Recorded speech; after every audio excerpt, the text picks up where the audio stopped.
Bom dia. Hoje é 12 de maio de 2023. Sextou aqui na Faria Lima mais uma vez. Eu sou Carlos Caval e junto comigo, mais uma vez, Marcos Demarque, o nosso economista-chefe. Hoje o tema é um pouco o balanço da semana, né? Nós tivemos dados de inflação nos Estados Unidos, no Brasil, o Banco Central divulgou a ata da reunião do Copom da semana passada, enfim.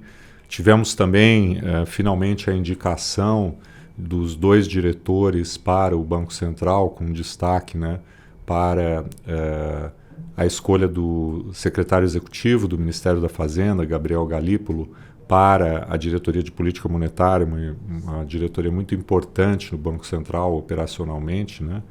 Enfim, e ainda, né, aguardando a apresentação pelo deputado Cláudio Cajado do relatório do novo marco fiscal que foi adiado para a semana que vem. Bom, vamos começar esse balanço, Marcos, falando aí do que os dados de inflação lá fora, aqui, o que eles mostraram. Bom dia. É isso aí, Caval. Acho que foi uma semana muito interessante para continuar analisando, né, os números de inflação. E acho que nesse sentido, começando pelos Estados Unidos, né, acho que a notícia caiu para o lado mais benigno, né? Os números vieram em linha com o esperado, tanto a inflação cheia como o núcleo, né, que exclui alimentos e energia, né, o núcleo subiu 0,4% no mês contra mês, que era o que o mercado esperava, né? Só que, né, assim, acho que aqui você tem duas óticas, né? O mercado está muito focado na linha de que você parou de ter surpresas altistas no número, né? Se você pegar até 2-3 meses atrás, na maior parte das vezes os números surpreendiam com números acima do consenso, né? Isso só parou de acontecer aí nas últimas duas divulgações, pelo menos. Eu acho que o mercado focou muito nisso. Mas se a gente olha do ponto de vista, né, como ainda ela está se comportando na ponta, frente ao que era a inflação antes da pandemia, ainda são números bastante ruins, né? Se a gente pegar os últimos 3 meses da inflação americana do núcleo, elas estão rodando acima de 5%. Né? Só lembrando, a meta lá é 2%. Então, do ponto de vista em que momento do ciclo da inflação a gente está, ainda está longe de alcançar aquilo que é desejável. Mas, por exemplo, você pega a inflação de serviços, né? Que era algo que estava muito pressionada hoje, né, nesse número que saiu referente a abril, veio o menor número em 20 meses. Então, assim, aquela desinflação que precisava chegar na parte de serviços parece que está chegando, né? A parte de bens, você teve um pequeno repique aí no dado de abril, muito puxado por automóveis. Estava meio que já no horizonte isso, né? Os dados que tem quase que diariamente já estavam apontando uma alta nesse sentido, então não foi uma grande surpresa. Mas, enfim, acho que essa dinâmica dos serviços, né, ali, principalmente na parte de aluguel, que estava muito pressionado, acabou vindo aí com uma pequena melhora, aí, principalmente se a gente olha os últimos meses. Aí. Acho que é isso que o mercado focou, né? E já que estamos falando dos Estados Unidos, acho que vale a pena lembrar que a semana passada a gente já teve um dado de mercado de trabalho nos Estados Unidos, o dado de payroll, né, as contratações, que surpreenderam para cima, mas quando a gente olha tendencialmente estão vindo para baixo, né? E também ontem a divulgação dos pedidos semanais de seguro-desemprego um pouco mais para cima do que o esperado. Acho que tudo isso está criando um caldo que confirma a ideia de que o Fed provavelmente interrompeu o ciclo, né? Foi a última alta que ele deu aí a semana passada, acho que vai muito nessa direção.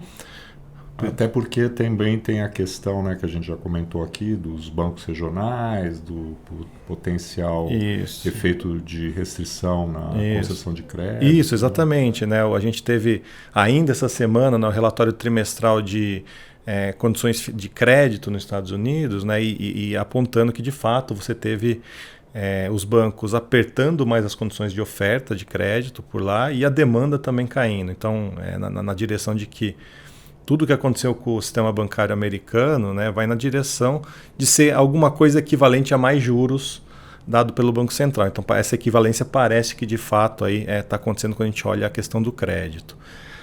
Olhando para o Brasil, né, que a gente teve o IPCA que saiu há pouco, né, referente também a abril, o número surpreendeu para cima, frente às expectativas, né, o mercado tinha uma alta de 0,55% no mês, veio 0,61%, pouca coisa acima do esperado, né?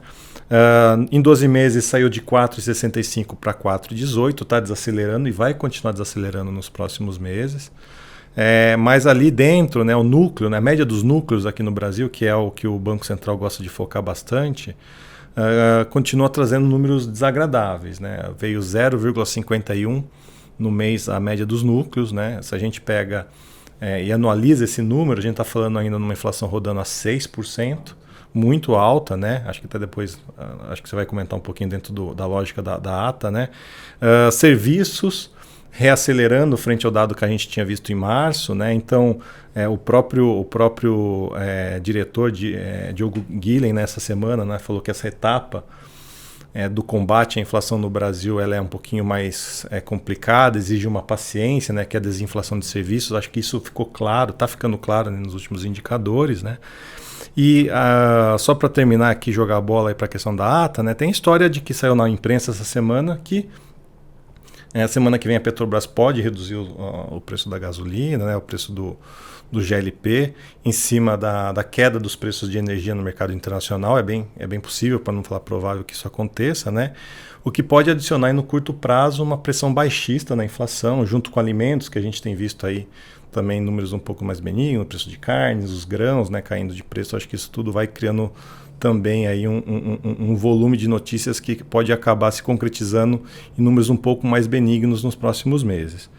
E dentro dessa perspectiva, né, Caval, como a gente tem ressaltado no começo da conversa, né, a ata elucidou bastante coisa quanto o que o BC, né, espera aí, do que pode ser feito, o que ele está olhando, o que você pode trazer para a gente?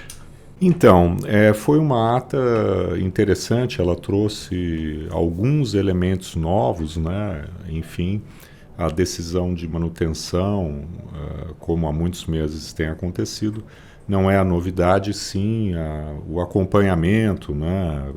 Como o Banco Central vê a questão da atividade, inflação, expectativas, né? Riscos, né? Balanço de riscos. E alguns pontos foram importantes. Em primeiro lugar, o BC, mesmo à luz de alguns dados, né, que têm surpreendido positivamente na atividade, seja o IBCBR, seja dados de mercado de trabalho, em particular o CAGED, né, ele, vamos dizer, não deu, vamos dizer, o peso a esses dados no sentido de alterar a sua visão de atividade prospectiva, né? Ele quer acompanhar mais, tem questões, né, de sazonalização, enfim, ele se mostrou cauteloso com relação a isso, né? E também ele vinha em todas as atas anteriores, há muito tempo, ressaltando a ideia de que, se fosse o caso, ele poderia inclusive voltar a subir juros, né, pela questão de desancoragem de expectativas. E ele tirou, vamos dizer, abaixou o tom nesse campo ao dizer que essa probabilidade diminuiu, né? Então isso foi lido por alguns como um indício, né, mais dove, mais brando da ata, né? Mas ao mesmo tempo, né, ele colocou com mais peso a ideia de que o juro neutro pode estar subindo, na medida em que alguns diretores, não a maioria, entendem que a resistência, né, do processo inflacionário, enfim, depois de muitos meses, né, do juro acima do juro neutro, e essa desinflação ocorrendo tão lentamente, quem sabe, né, o próprio juro neutro é mais alto. Né? Não só aqui, né? A ata também faz a referência a um deslocamento do juro real neutro lá fora também, né? Seria um fenômeno que não estaria restrito ao Brasil. Exatamente. Lá fora acho que até já há um certo consenso de que ele está um pouco maior. Aqui o Banco Central é cauteloso em afirmar, mas dentro da diretoria já há, né, diretores que entendem que esse risco estaria se materializando, né?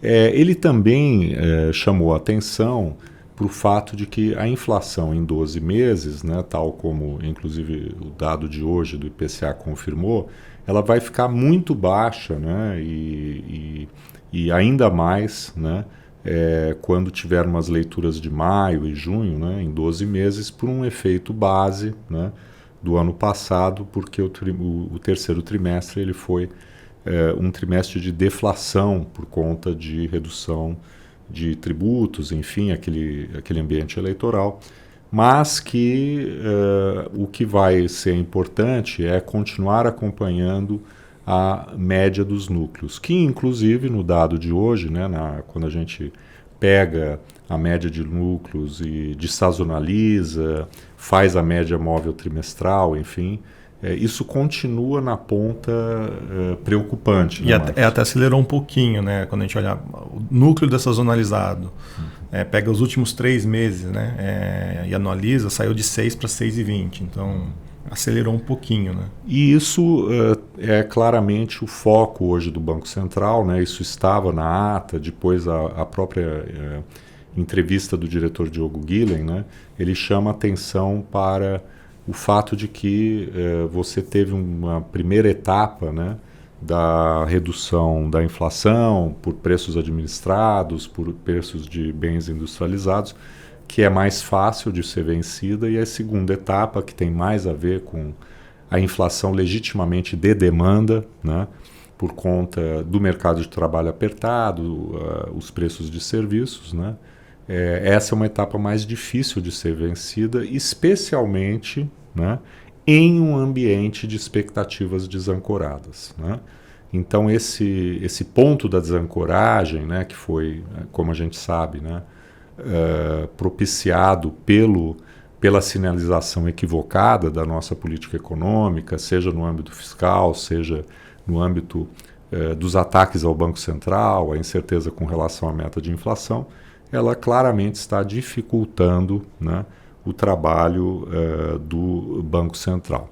Nesse contexto, né, nós temos que entender que o momento agora mais importante para a política monetária é ao final de junho, então temos aí mais umas 6, 7 semanas, a definição da meta de inflação de 2026 e se haverá ou não alguma modificação nas metas dos anos anteriores, inclusive 24 e 25, né, que cada vez mais serão o foco do Banco Central, né? 24 já plenamente e 25 aos poucos vai entrar nos próximos meses também na alça de mira do Banco Central.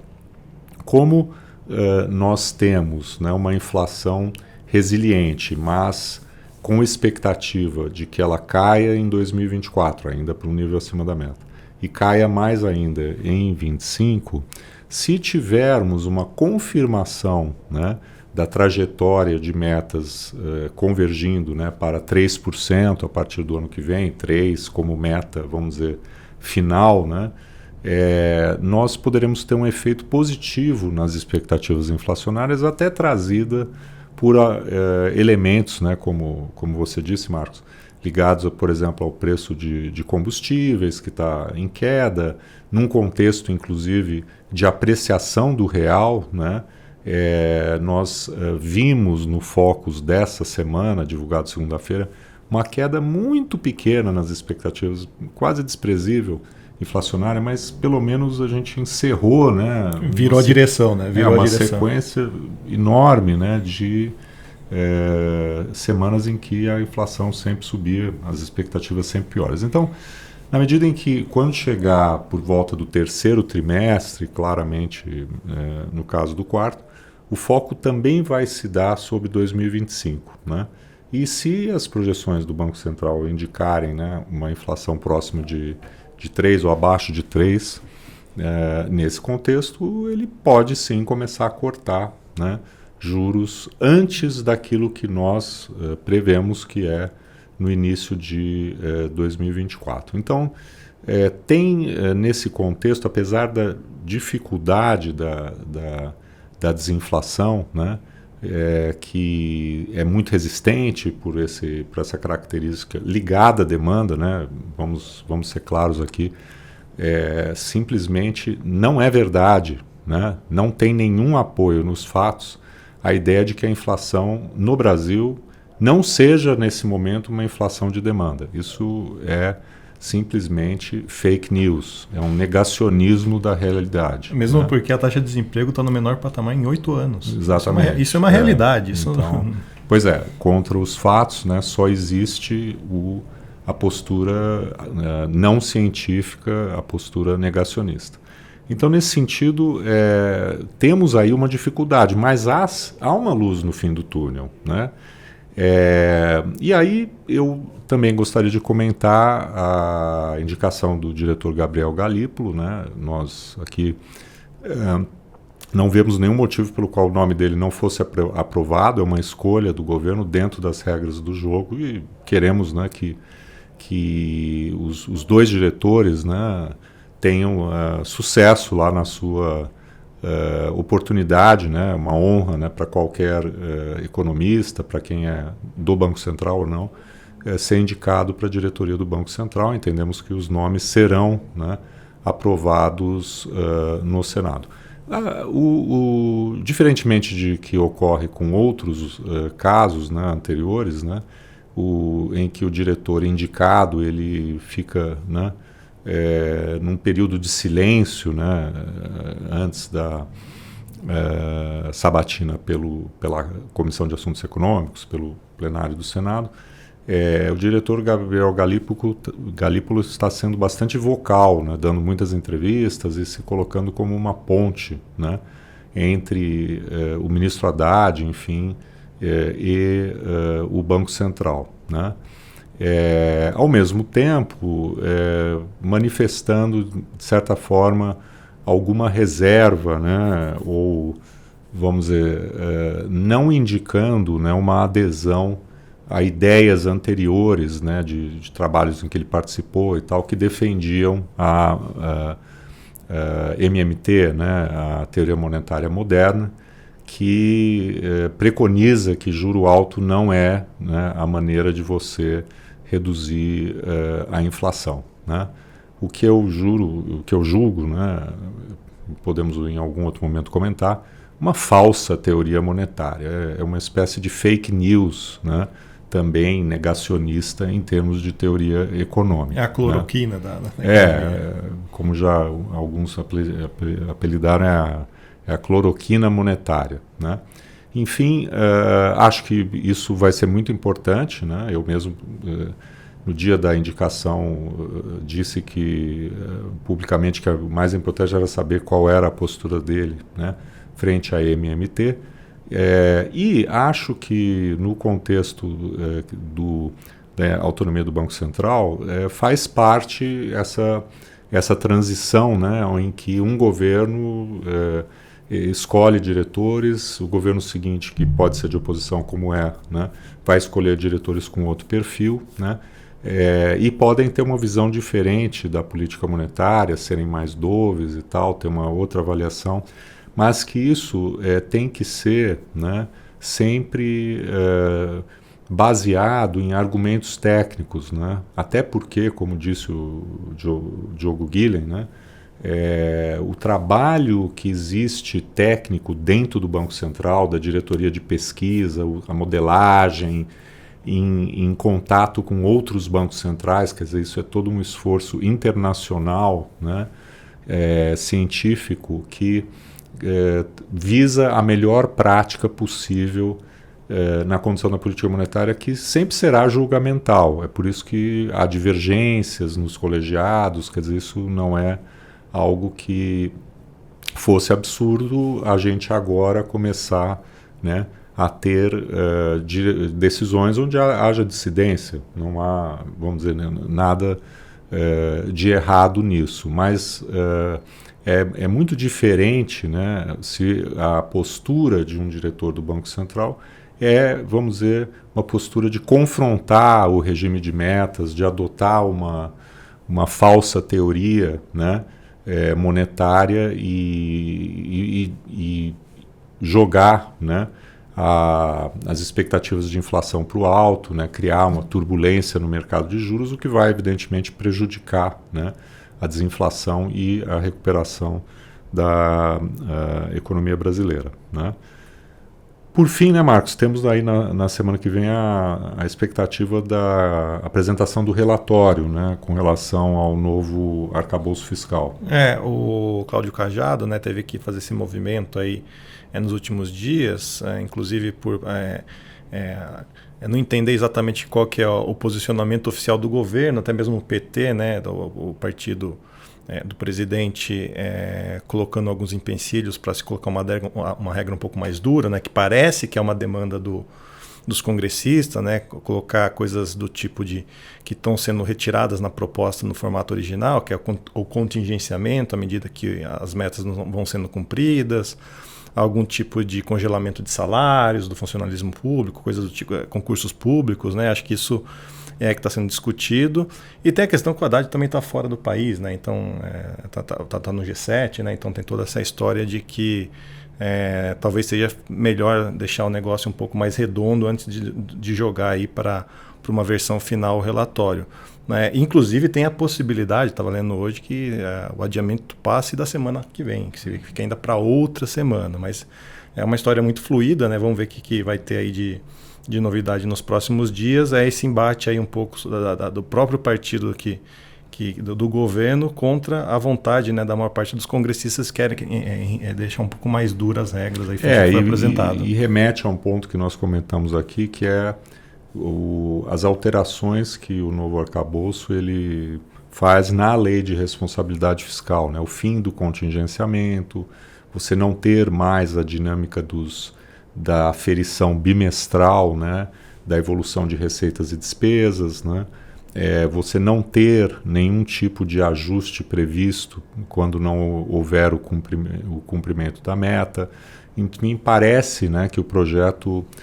parece não, né? Ele é completamente solto desse ponto de vista, já manifestamos nossa opinião aqui, e os congressistas, de certa forma, querem, a meu ver, corretamente corrigir isso. Mexer no enforcement, né? Que a lei pode forçar a execução daquilo que está no projeto, né? Acho que isso é importante. Seria positivo. E por fim, para não nos alongarmos tanto aqui, já que é sexta-feira, né? Dizer que nós estamos vindo aí de uma dinâmica mais positiva dos mercados com relação a ativos brasileiros, né? O câmbio voltando a ficar abaixo de R$5, a bolsa numa evolução positiva, o mercado de juros também, né? Uma queda bastante significativa dos juros mais longos, né? Eu acho que isso combina, né, Marcos, desde aquilo que está acontecendo lá fora com o juro internacional, como também essas notícias mais positivas aqui de atividade, de uma eventual melhora em expectativas inflacionárias, né? Acho que também, eu adicionaria nisso também, né, Caval? Ontem a Petrobras, né, anunciou o resultado e, por hora, né, ali no que foi divulgado, vai ficando a ideia de que a princípio, a política de preços, né, da Petrobras, que muito se especula que vai ser alterada de maneira significativa, não é o que pareceu pelo tom da divulgação do resultado ontem, né? Inclusive com o anúncio de um pagamento robusto de dividendos para os acionistas. O maior acionista é o governo brasileiro, né? Então significa que seria mantido um fluxo bom de receitas, né, via pagamento de dividendos para a União, né? Então acho que tem algumas sinalizações assim que na margem são um pouco mais positivas, né? Se a gente não mexer muito na política de preço da Petrobras é algo positivo. Você consegue ver, vamos dizer assim, alguma evolução das propostas do Haddad de tentar arrecadar mais, né? Tudo bem que a gente já fez todas as ponderações em cima de ajustes fiscais feitos via arrecadação, mas no final das contas, né, nos últimos dias, algumas notícias de que a arrecadação está começando a aparecer ali nas propostas do que o Haddad fez ao longo das últimas semanas, né? Então tudo isso contribui, junto com o cenário externo mais benigno do ponto de vista de juros, ajuda também aqui a nossa curva futura de juros no Brasil. Perfeito. Ficamos por aqui. Semana que vem podemos voltar aí falando aí do novo arcabouço fiscal, se for divulgado. Obrigado aí a todas e todos, um excelente fim de semana. Ótimo final de semana a todos.